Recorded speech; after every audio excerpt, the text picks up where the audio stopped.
Good morning, Tuesday, April 14th.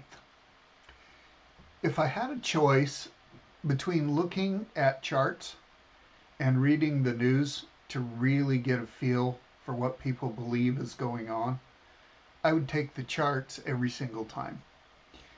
Here we have the S&P futures, last 5 days, scary over the weekend, rallied up and looking like we want to try and rally up again today. And we would expect to see the opposite on oil.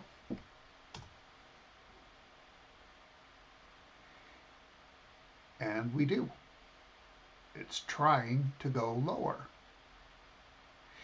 Now, if we were to look at what is actually going on, at least what I see reported, you still have the U.S.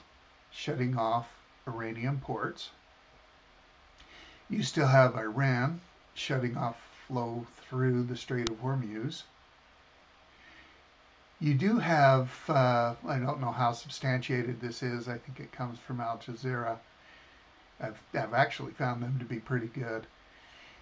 But there's a report that Iraq and Iran have reached some type of agreement where Iraqi oil can flow through.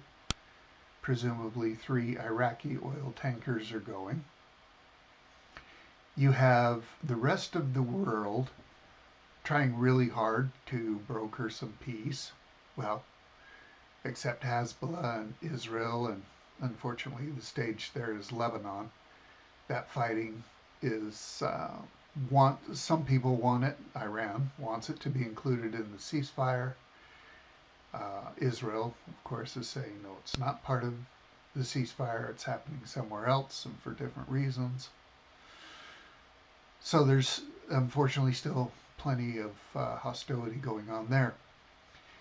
I think it was the leader of France commenting on how he doesn't want things to escalate. He wants things to become peaceful.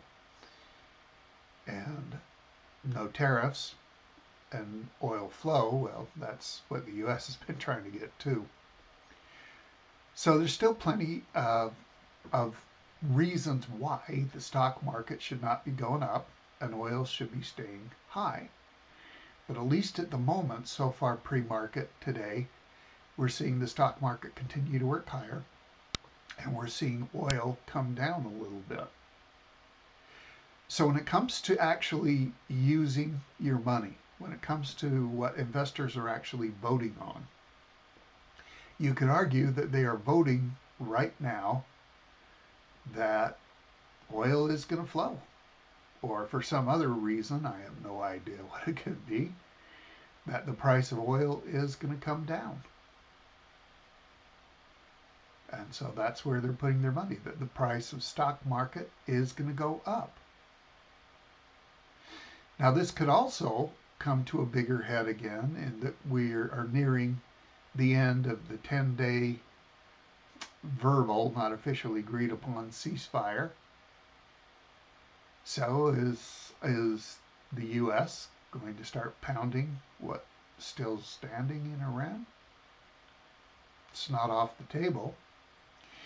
Then you have many who are saying, because of how long this shutdown has happened, it's not going to be an immediate decrease in the price of oil. To get back to where we were when all this began, yeah, that's going to take a while. We're not going to see down in the 50s and 60s tomorrow, or possibly even a month out, 2 months out, even after oil starts flowing again. But I do think that we'll drop around to this area here, and I think that will be enough to move the stock market to new all-time highs, even before oil gets down that low. So we'll see how it all plays out, but I guess my big point from today is I'm paying more attention to what I see actually happening with oil, actually happening with the stock market, than I am what is actually reported and what we should always think would happen.